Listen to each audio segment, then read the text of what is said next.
Welcome, everyone. This is Marie Wade, and we are here at our Zoom talk. And so excited because we have an amazing guest today, and his name is Patrick Kappel, who is a team leader for Kappel Realty Group at Compass.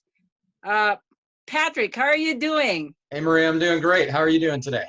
Good, good. So, tell me what's going on because we're all in the quarantine, and I know you're Yep. in real estate. Is that helping your business, or what's going on with your business right now? Yeah, believe it or not, going into this quarantine, the lockdown, it looked like it was going to be doomsday for all of us realtors. The headlines saying no one can leave their house. And things were looking grim for a couple of weeks until we realized, look, real estate is one of the exempt industries. The governor, Newsom, made us exempted. So we were able to go back out there and show property and sell homes. Now, let's not kid ourselves. Sales in California and San Diego specifically have dropped by almost a third compared to Wow. this time last year. So there's a third less transactions happening. Realtors are being hurt. However, fortunately on my team, we are leaning into this situation. Everything we used to do in person, including seminars, we are now doing online. And because of our online presence, we've actually been able to grow during this pandemic.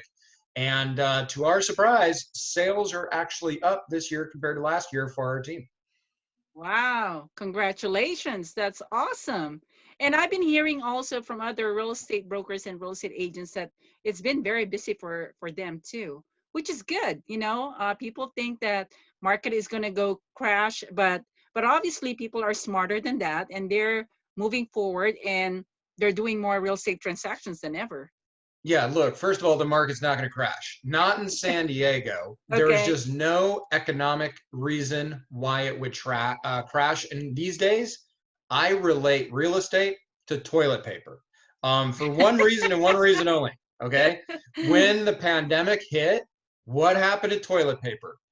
It went off the shelves. We saw less of it. We saw price gouging, and the value of toilet paper went way up, right? Yes. Supply and demand. And because of supply and demand. Now look at California real estate, San Diego real estate, supply and demand. We've had a supply demand issue for over a decade now. We're Okay. 100,000 units short in San Diego County. And when this pandemic hit, our supply went down even further. So as much as maybe some Wow. buyers backed out, supply went down more than buyers. And just like toilet paper, because of supply going down, California and San Diego real estate is actually going up in value.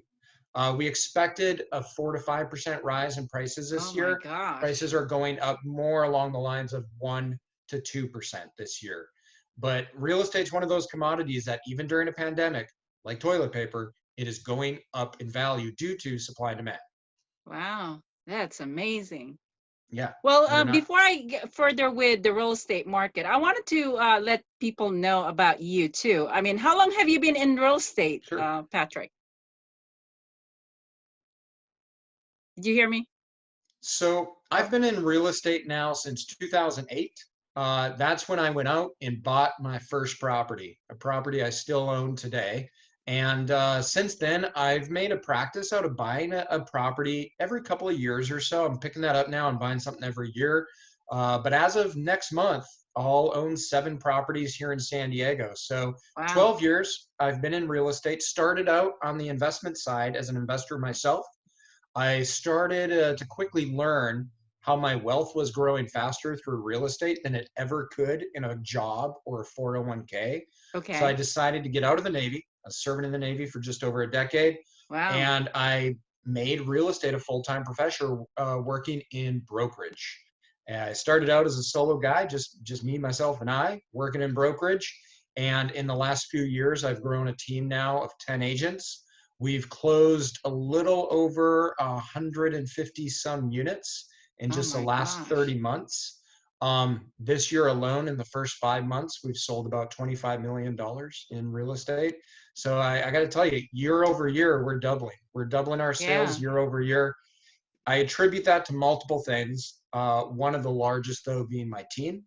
I'm very selective about who I bring on. out of the 10 agents, 7 of them have master's degrees.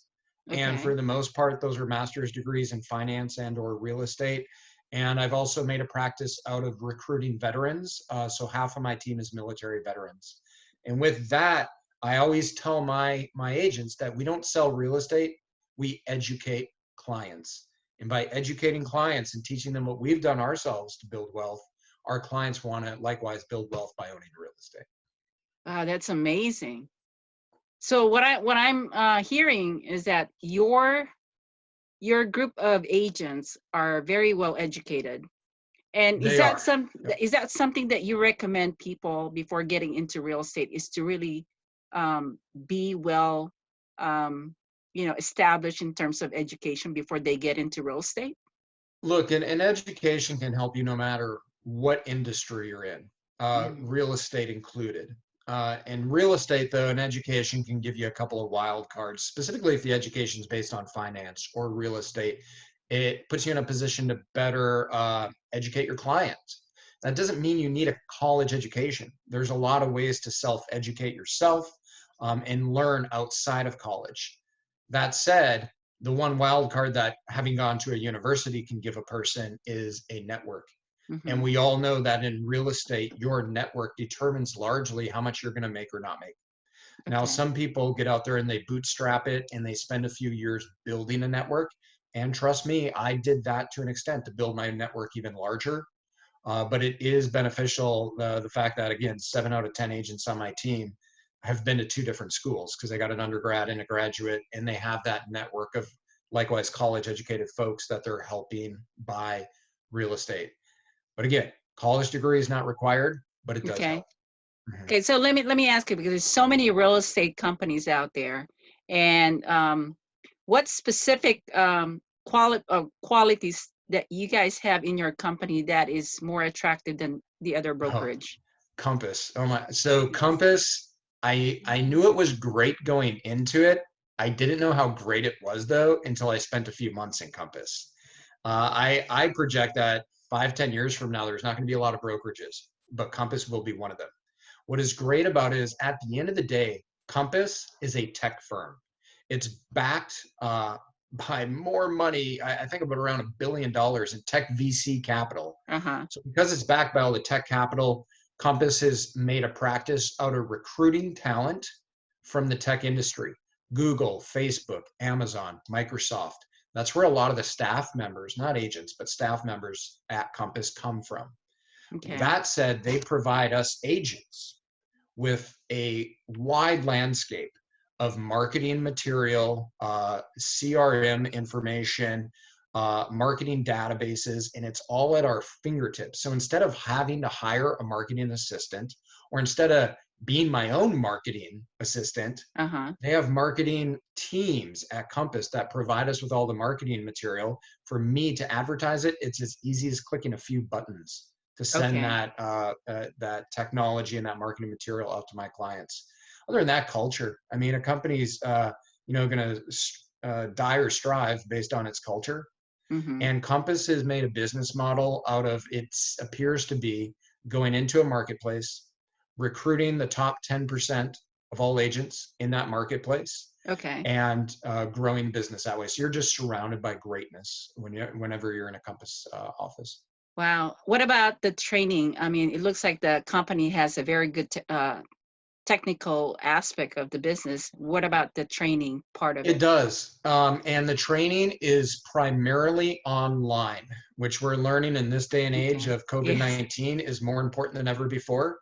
We have something online called Compass Hmm. Academy, and you can log in there 24/7, 365, and learn everything and anything you could want about how to be an agent, how to use the Compass tools, how to market yourself, and how to gain more business. Okay. That said, if you're a brand new agent, the best way for you to get training is to join a team. Join a Good. team, have a mentor, and learn from that mentor. And that's how all good agents, from my perspective, started out in the business, is working under a mentor. Okay. So how do you describe your team? Because I know it will also depend on the people that are involved in the team. How do you describe your team? Um, just give us an I idea. just one word came to my mind: Like if I, and that word was ambitious. Okay. They're all ambitious.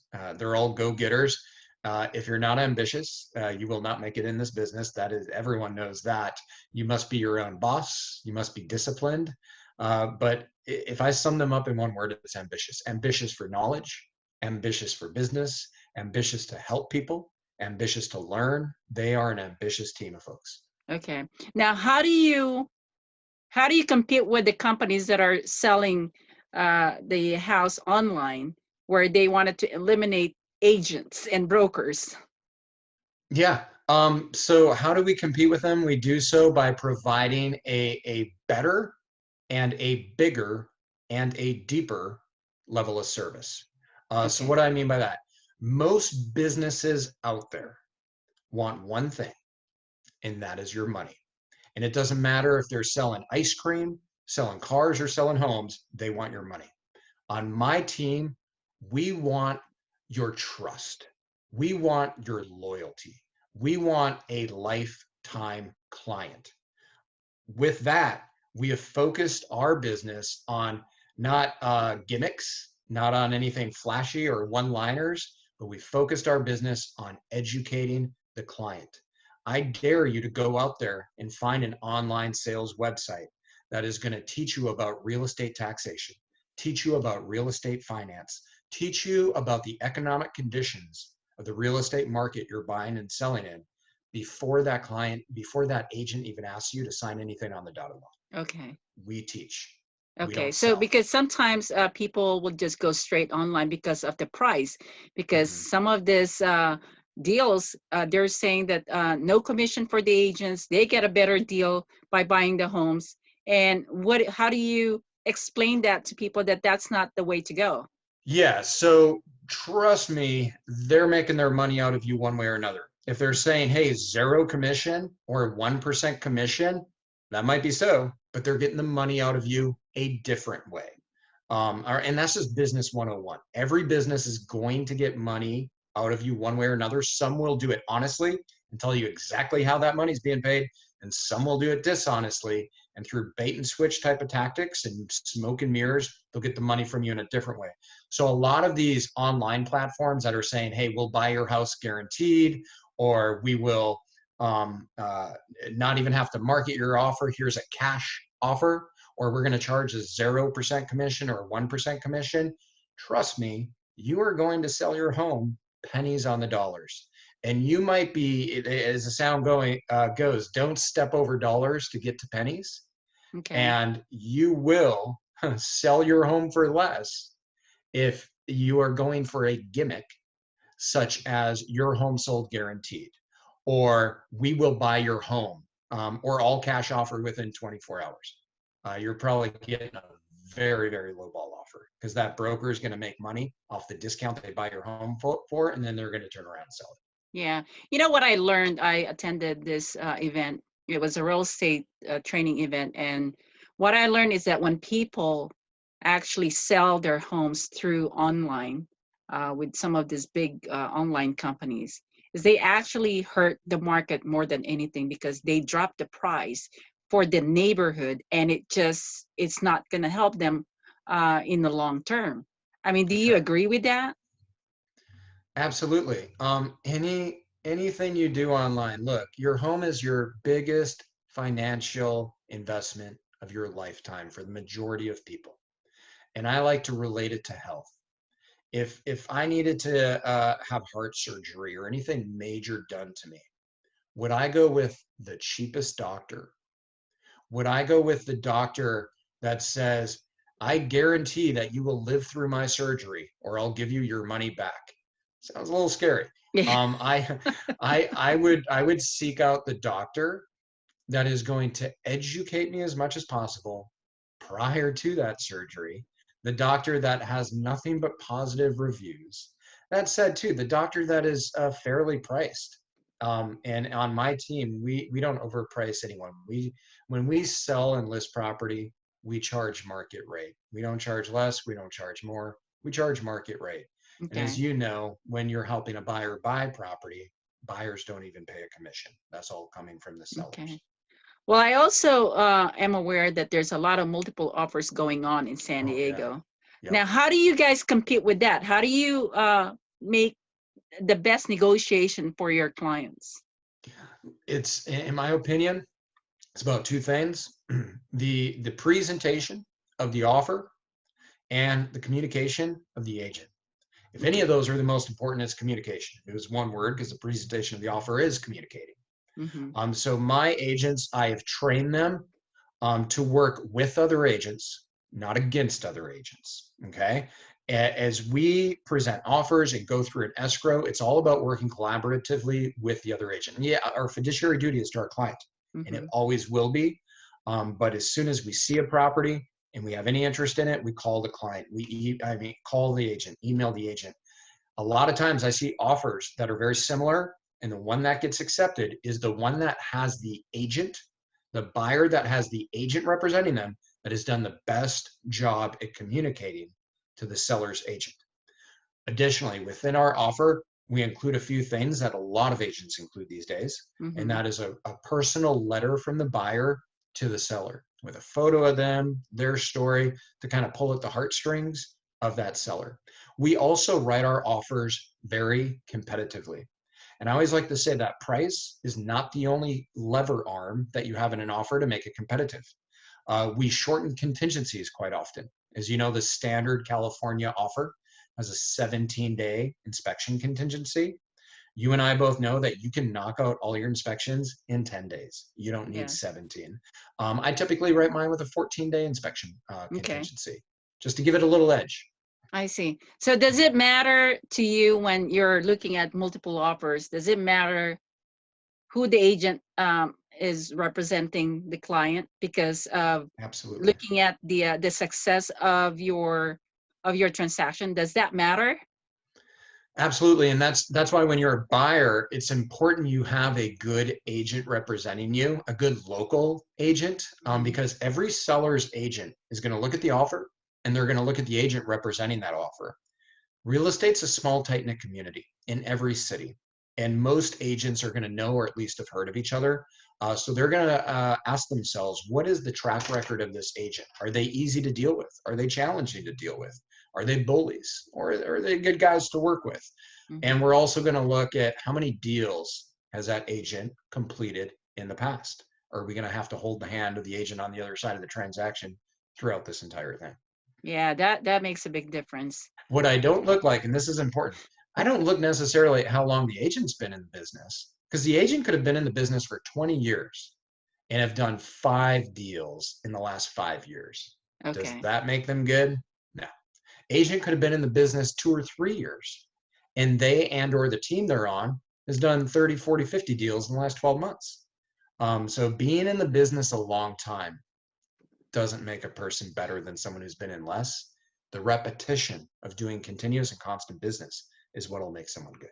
So a new agent has to really look at the company that they're getting into That's right. because of the reputation that has been built That's for right. many years. And before I started my own team, the first brokerage I worked at, actually a commercial brokerage, Marcus and Millichat, Mm-hmm. I worked on a 5-person team and I was under a senior agent.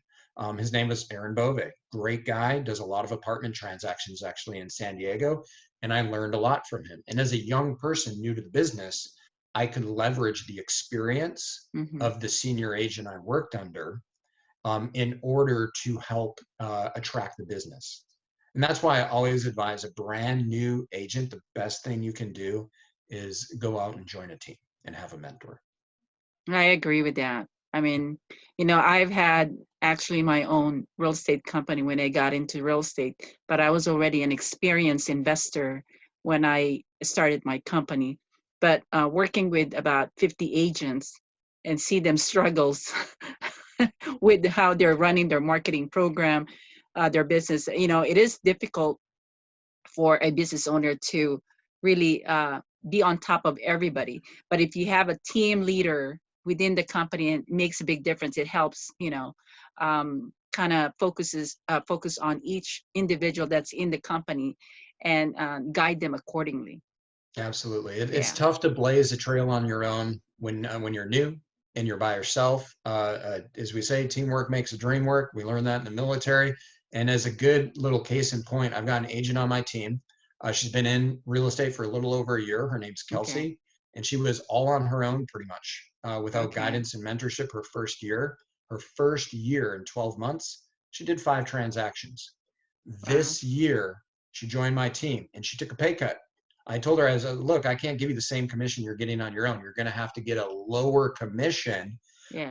But ultimately, she got a pay raise because now in 5 months, she's done 5 transactions. And last year, it took 12 months to do five Yeah. transactions. So she's growing and doing more. And even though her split Okay. might be slightly less, just a little actually, she's making more money now.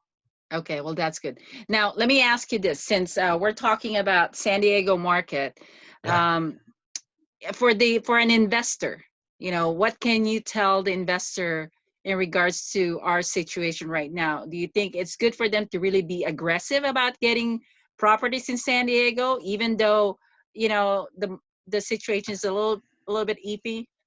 Yeah.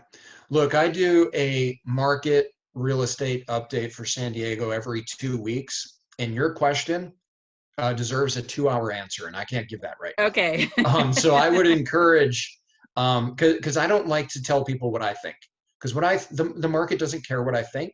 Real Okay. estate doesn't care what I think. It cares what the data shows us. So every 2 weeks, I spend an hour and a half on a presentation, just showing folks the market data and the economic data out there, Okay. and make database decisions. But if you want a short answer, which I know you do, here's my opinion.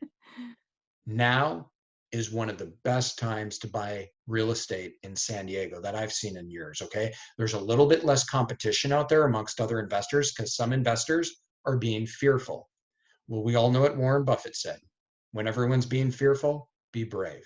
Okay. So if you're one of those few brave investors, like those brave investors from 2009, 10, 11, and 12, you will make a lot of money, just like those investors from 9, 10, 11, and 12. The window this time around is not going to be open as long, though, as we had during the last recession. This window is open shorter. And to put my money where my mouth is, I just opened escrow myself 2 weeks ago on Uh-huh. the most expensive investment property I've personally ever bought. And I wouldn't be putting my largest investment into a deal right now if I thought it was a dumb idea. I think now is a great time because of the low interest rates. And even though property in San Diego is 4.4% higher in price today than it was 12 months ago in May of 2019, property is slightly more affordable today than it was 12 months ago because of the low interest rates that you can lock in for 30 years. And I'm locking in a 30-year fixed interest rate on non-owner occupied investment fourplex at Oh my 3.75%. gosh. I I've never seen remember I it. remember the interest rate that I had to get when I bought a condo in LA. Yeah, And it wasn't 3.75. oh no, not at all. Not even close. God, I remember getting, this was in um I think it was in the late 90s, and it was around 12%. I mean, Look, think about when I'm the buying difference. when Can you you hear? buy real estate, when you buy real estate, you're buying two things. As long as you're using a loan. If you're paying all cash, a different story. But if you're using a loan, when you buy real estate, mark my word, you're buying two things. You're buying a piece of property and you are buying some money. The money that is being lent to you, you're buying that money. You're paying Mhm. for it, and you're paying an interest rate for it. Okay. Now, 99.9% of consumers are so fixated on the price they pay for the property. Most that work in finance, I think, would probably alter their fixation onto the cost of the money, not the Yes. cost of the real estate. Now, don't get me wrong. I put my mind on both the cost of my money and the cost of the real estate. I like them both to be low, but if I can get one, if there's an opportunity to get one really, really low, I want it to be the cost of the money, because the cost of the money is the majority of what you're going to be paying, um, rather than the purchase price of that property. So the deal I'm buying, it's 1.35. Okay. If I Okay. got it for 1.3 or if I got it for 1.4, it doesn't change my monthly payment that much. Even if I got it for 1.2, it doesn't change my payment that much.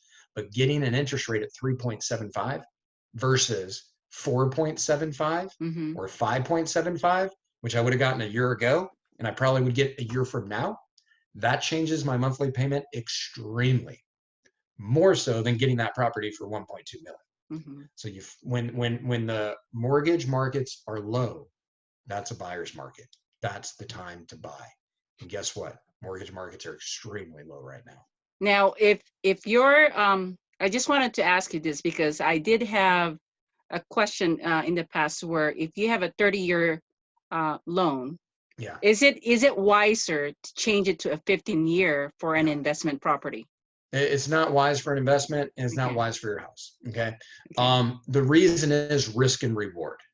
That a lot of people see the 15-year is wiser and safer because you're paying it off faster. You're going to be debt free sooner, and the overall amount you pay towards that house is going to be less overall. Okay.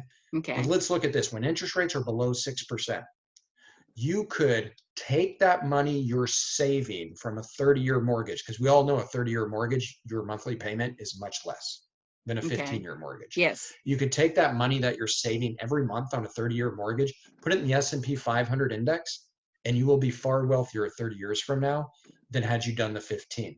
And the second reason, and the biggest one, is a 15-year mortgage is riskier to the consumer. I'll explain that in two ways. One, I know it for certain because a 15-year mortgage has a lower interest rate. Yeah. Why can the bank give you a lower interest rate? Because the bank is taking less risk. So who is that risk being shifted to? It's being shifted to the consumer. That's why you get the lower interest rate. And you think about risk. Let's say you do the 15 and your mortgage is now 4,000, whereas if you did a 30, your mortgage would have been maybe 2,500. That's a $1,500 delta. And 6 years into that mortgage, yeah, you got a lot of it paid down, but you develop cancer and your wife loses her job. Things hit the fan in your family. You are still stuck with that $4,000 a month payment. And you Mm-hmm. might look at your finances and think, I could have paid $2,500 a month because now my wife's maybe working part-time and I can't work because I got cancer. I could have paid $2,500, but I sure can't pay $4,000. But you got all that equity in the home, but you can't access it because you can't do a Okay. refi because you just lost your job. So now Uh, you're in a forced situation to make a higher payment than you can pay, and you end up losing your home. Versus that investor or that homeowner that tied themselves to a lower monthly payment.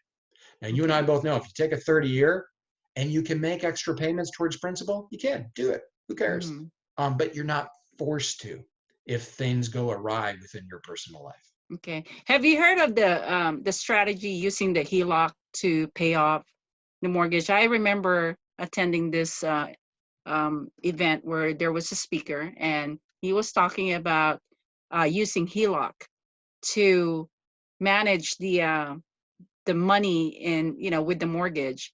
And I don't know, have you heard of that strategy at all? HELOC's usually going to have a higher interest rate. I Yes. wouldn't do a HELOC unless I could not first do a traditional loan. I would just prefer a traditional 30-year loan over a Okay. HELOC. Maybe do a HELOC if you're paying off credit card debt or car debt. First of all, don't get that debt in the first place. Um, Yes. I don't deal with HELOCs too much. Never have done one myself because if I want some cash, I just do a cash out refinance on one of my properties. And typically, a cash out refinance will cost you much less in interest than a HELOC. I And see. just to really hammer home my opinion that longer term debt is better than short term debt when it comes to real estate, i.e., a 30-year is better than a 15-year in a low interest rate environment. In a high interest rate environment, I would probably say something else, but in low interest rate, I'm such a proponent of long-term debt that property I bought last year, I did a 40-year fixed interest rate loan. Wow. And if you understand finance, and my specialty when I got an MBA was in finance, you Okay. will quickly learn that long-term low interest debt, if you can invest that money in something that's going to give you a higher return than the cost of your debt, you're going to win all day long. Oh, wow. Well, you've given so much value to the listeners or to the people that are watching this video, and I think, oh my God, you're so knowledgeable, and your educational level in real estate actually definitely benefits a lot of people, and I truly appreciate connecting with you, Patrick. Are there anything that you wanted to share to the viewers before we sign off? Yeah, just two things. One, I do those bi-weekly webinars, just teaching the San Diego and even the broader community about real estate economics, what's going on. I can always share those with folks. And I also have started teaching an online course in which I teach real estate economics, real estate finance, real estate taxation, and real estate zoning, 4 sessions. And I offer that course at no charge to anyone who's a client of mine. Last but not least, I want to share that I moved out to San Diego 12 years ago with maybe 2,000 bucks in my bank account. Okay. And Oh, now 12 years later, I'm at a point where I'm about to own 7 properties in San Diego, worth upwards of 6 million. oh my There's no way I gosh. could have done that if I lived in fear. But instead, in 08, 09, and 10, when everyone was fear, I went out and bought. That's why I'm buying again right now. We're going to look back on this time 5, 10 years from now and see that people made money by taking action and buying this time instead of sitting on the sidelines. So anyone out there that is wondering, how do you get there? You can get there, but you got to cross the starting line if you ever want to cross the finish line.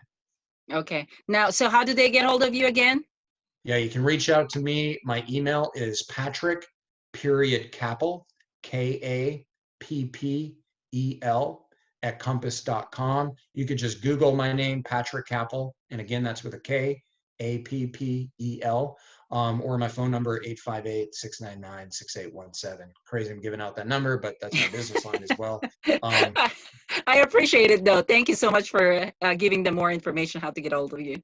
Yeah, and thank you for having me on your show today. I really appreciate it. Yeah. Well, for all of you out there, this is an amazing interview with Patrick. Definitely, you wanted to connect with him. If you're just trying to get information, I mean, that's good. Just learn and take your time. And if you are ready, definitely you wanted to reach out to him. And don't forget to subscribe to our YouTube account and make sure that you share this video to your connections, because I think there's a lot of good things that they can learn from it. And again, thank you so much for your time for watching. And Patrick, you're amazing. I really admire you for what you do. And I hope that we can schedule another time where we can talk about different things about real estate. Okay. Thank you, Marie. Thanks. All I right. Well, appreciate it. thank you so much. Bye-bye Have a now. good one. Bye.